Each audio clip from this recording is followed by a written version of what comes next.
literally, we were just having a laugh. It wasn't supposed to be a big statement of intent as a solo work.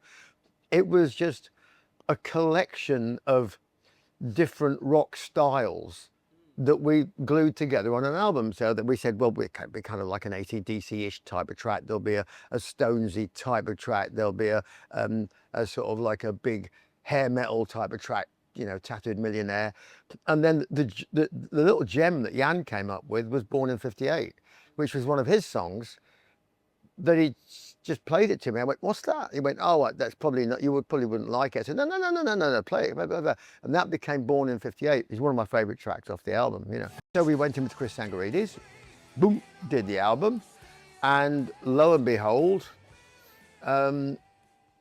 we had a couple of singles that they charted, and the album did some 70, 80,000 in the UK, and we did a tour, and everything was sweetness and light. We went to America and did a tour, and the problem was, I now had to think, if I was really going to do a solo album, because I did that, but it wasn't really a solo album. I was like, if I died and they went, yes, and his last thing he did on this earth was Tattooed Millionaire, I'm like, no, not that. No, it's good, it's fun, but I'd like to do something with a bit more weight to it, emotionally, everything.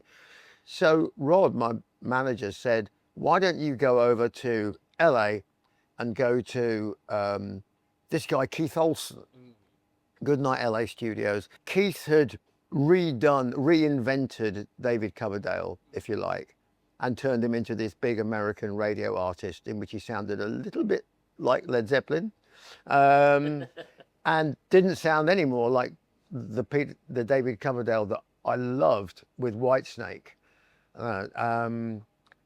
So I was a little bit skeptical. I was just like, yeah, I know he did that, and I know it's really successful, but it ain't Walking in the Shadow of the Blues. It ain't, you know, We Wish You Well and stuff like that. It ain't Ian Pacey and John Lord pumping away, but okay, we'll see.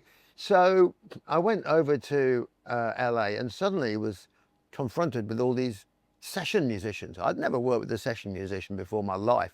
Yeah. And they're really good, but I'm looking for the heart and soul in what they do, not just oh yeah, that's really good, that's really clever, that's really, but you know, I paid for that. I want you to pay for it emotionally when you do it, you know. Yes.